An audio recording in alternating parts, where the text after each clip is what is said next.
gorgeous music. Thank you. President of the Federal Republic of Germany, Dr. Steinmeier, Mayor of Berlin, Minister for Culture and Media, Dr. Monica Grütters, Director of the Humboldt Forum, Professor Dagalo, ladies and gentlemen, good afternoon. Actually, good morning-ish. It's almost afternoon. Thank you for having me here. When I was researching my second novel, Half of a Yellow Sun, which is set during the Nigerian Biafran War that started in 1967, a woman told me a story about her elderly father. It was early in the war, and they were in their Biafran hometown, feeling relatively safe because the war seemed far away.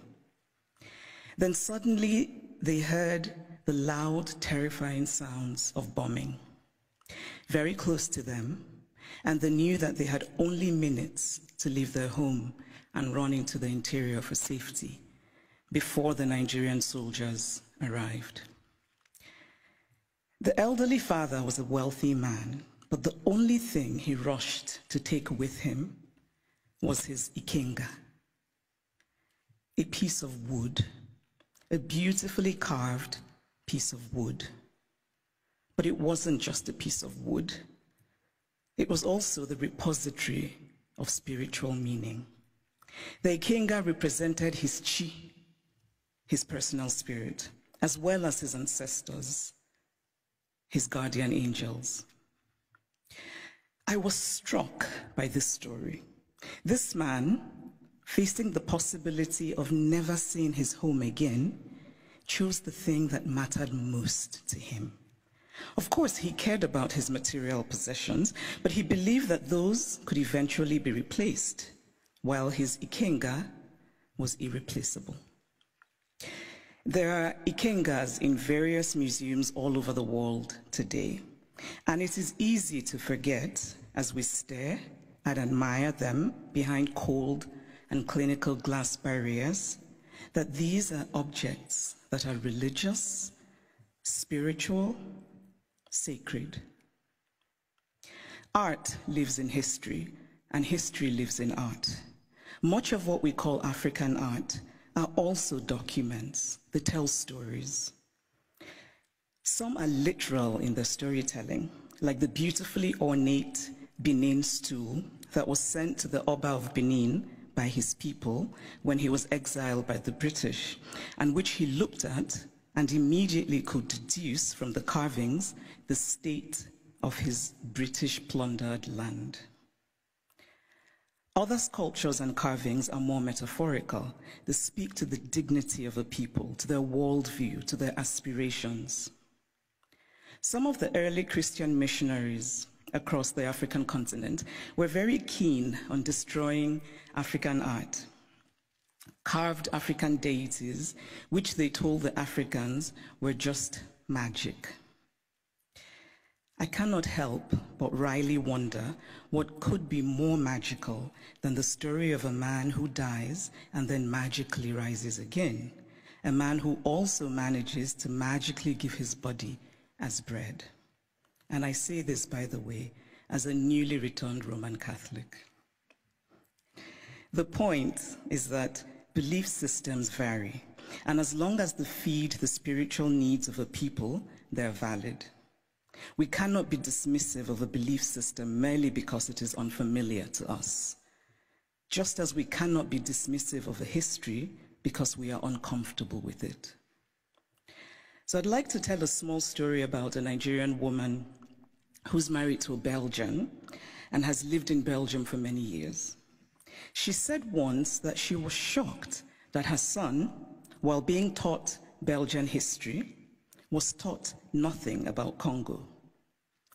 They teach my son in school that he must help the poor Africans, she said, but they don't teach him about what Belgium did in Congo. Now, if her son does not learn that the modern Congo state began 100 years ago as the personal property of a brutal Belgian king who was desperate to get wealthy from ivory and rubber, If Hassan does not learn that the hands of Congolese people were chopped off with rusty axes for not producing enough resources to meet a task, because we collectively acknowledge that it is so. It is not that Europe has denied its colonial history. That would be too crude. It is instead that Europe has developed a way of telling the story of its colonial history that ultimately seeks to erase that history. The former French Prime Minister, Nicolas Sarkozy, gave a now infamous speech in Senegal, in which he said, "I have not come to deny mistakes or crimes. Mistakes were made and crimes committed, but no one can ask of the generations of today to expiate this crime perpetrated by past generations." This is central to the story that Europe tells itself about its colonial history. It is a story that basically says, yes, colonialism happened, but. And whatever comes after the but is the focus of the story. What the focus on the but does is that it absolves. It frees Europe of responsibility, of a significant and traceable connection to the African present, and it allows Europe the glow of charity. But the truth is that the past does not merely tell us what happened yesterday, it also illuminates what happens today. If we acknowledge that present-day Europe is shaped by the Renaissance of 600 years ago, by the Enlightenment of 300 years ago, then surely we cannot say that what happened merely 100 years ago in Africa no longer matters. It matters. We are gathered today in this reconstructed palace, a beautiful place, but also a place that represents Germany's nostalgia for imperial times. When Kaiser William II lived here, German troops were killing children, women, and men in Southwest Africa. This building says that German history matters, even in a romanticized form. The history of Africa and Asia and Latin America must matter as well. We cannot pick and choose which histories and which points of view still matter, because to do this would be an ugly exercise of brute power. And speaking of power, here's a headline I just read in a German publication. The headline says, "Where do Africa's treasures belong?" Now imagine this headline differently. Imagine if it said, "Where do Germany's treasures belong?" It would be a redundant question, because of course, Germany's treasures belong in Germany. But the question would never even be asked, because there would be no circumstance in which it would be, because of power. And so it seems to me that what we are fundamentally grappling with in this space, in all of these questions about the Humboldt Forum, is power. Unequal power, how we navigate unequal power relations. And there's always been, to me, something shabby about unequal power relations. The victory feels colorless, almost unearned. So I spoke of Belgium and its colonial history, but what of Germany and its colonial history? Do school children here learn about Namibia, what was called the German Southwest Africa? Do school children know that 100,000 Herero people were murdered by the Germans? Do they know of the wells that were poisoned? Do they know of the women used as sex slaves and others as slaves in German camps? Do they know of the Nama people killed and of the Maji Maji revolt in German East Africa? And why should they know? Because to tell only one part of a story is essentially to lie. A story is true only when it is complete. Germany is Beethoven, and Germany is Bach, and Germany is also its colonial atrocities that have resulted in hundreds of African skulls being stored in the basement of museums here in Berlin, skulls of men whose spirits cannot be at rest, men who could well have been my great-grandfather had I happened to have been born in Eastern rather than Western Africa. It is only fair to fully own all of the stories of Germany. All countries have parts of their pasts that they're not proud of, that they would rather forget. But it takes courage to face those parts and bring in some light. And this is a time for courage. The courage to hear dissenting voices, such as those of the people who are outside right now protesting. They should be heard and included. They have valid concerns. The courage not merely to say, we take your criticism, but to follow it with action. The courage to say, we were wrong. The courage to say about art acquired illicitly, this is not ours. Tell us what to do with it. The courage to do provenance work and to actively use local knowledge. The courage to act and to act now and not become crippled by endless planning and endless talking. The courage to believe that it can be better. We cannot change the past, but we can change our blindness to the past. And why, by the way, is the term ethnological used for art from certain parts of the world and not art for other parts of the world? And then in discussing some of this art that we term ethnological, and I would argue that the language itself already suggests a hierarchy of value, when we talk about this art that was stolen, we're told that they cannot be returned to Africa, for example, because Africans will not take good care of them. It is not merely condescending to say, I cannot return what I stole from you because you will not take good care of it. It is also lacking in basic logic. Since when has the basis of ownership been taking good care of what is owned?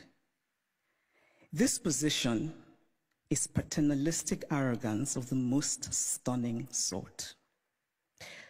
It does not matter whether Africans or Asians or Latin Americans can take care of the art stolen from them. What matters is that it is theirs.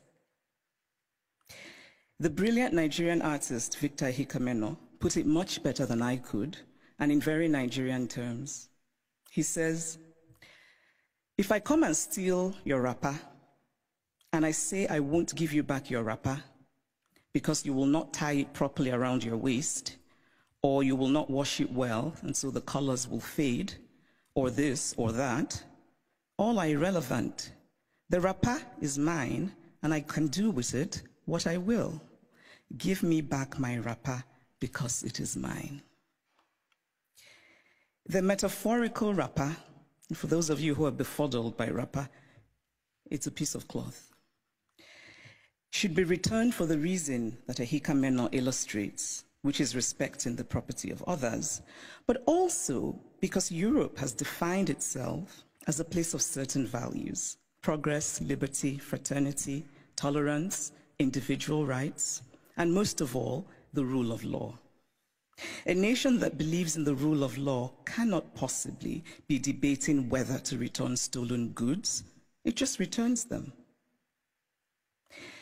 And so if the dignity of those from whom the art was stolen does not matter, then surely this idea should matter, that Europe should be what it claims to be. Live up to the ideals with which you define yourself. I should pause here and note that sometimes these conversations run the risk of sounding like empty moralizing, or like asking for the impossible or the unrealistic, or insisting on an unattainable purity and perfection. Obviously, I don't think everything should be sent back to the countries from which they came. Not everything was stolen. But those things that are sacred, those things for whom people were killed, those things that have in them the stains of innocent blood, should be returned. Obviously, we do not have all the information. There are facts lost in unrecorded history, but we can draw reasonable conclusions based on information that we do have. We can deduce, for example, that the Ngonso, the beautiful sculpture of the founder and guiding spirit of the Nso people of Cameroon, a former German colony, could not possibly have been obtained under benign circumstances. Because why would you willingly give up your guiding spirit? It is also important to remember that not all wounds are visible. Some wounds we carry in our hearts, inherited from our parents, passed on to our children. But this discourse is, of course, not just about the Humboldt Forum. It is about museums all over Europe, in France, in the Vatican, in Britain. And I must acknowledge that Germany is the first of the powerful European nations that has made a gesture towards returning the Benin bronzes. But it is also interesting that the announcement said that a substantial amount would be returned, which made me wonder how this would be determined and by whom. And it is equally interesting that it is British colonial loot rather than German colonial loot that is being returned by Germany. But still, it is progress. And Germany's action, this gesture towards righting what is wrong, must be acknowledged.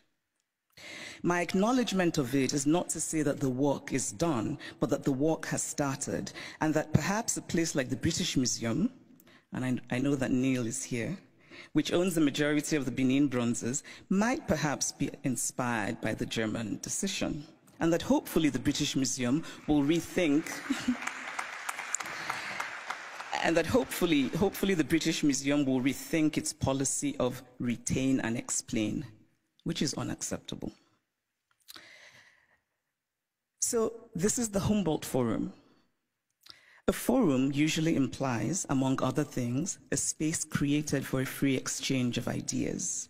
One can only hope that the Humboldt Forum will live up to its name as a space for true intercultural and transcultural exchange of ideas in mutual respect between the cultures. But this rhetoric, free exchange of ideas, must be practical. And by that, I mean such things as travel visas. It must be easy for people from Africa and Asia and Latin America who should participate in these conversations to get travel visas. The Humboldt Forum was conceived as a place to tell the universal story of the human race from multiple perspectives. This is a commendable idea, but it is incomplete. Because again, we must confront the issue of power. Who tells the story? Who is the teller and who is told about? Who decided that African art should be labeled ethnological?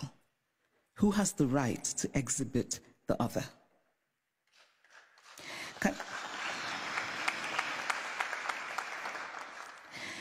Can the Humboldt Forum be an opportunity?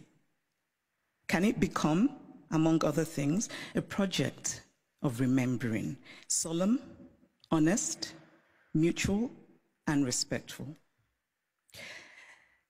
In conclusion, I want to say that I believe very much in dialogue.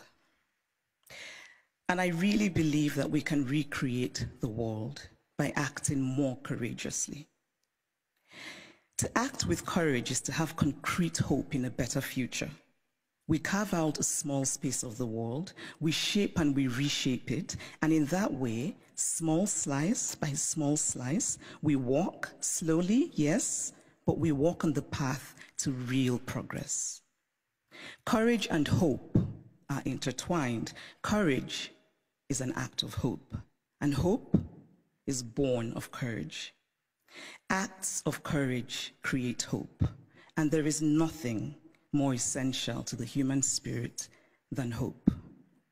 So here's to courage. Thank you.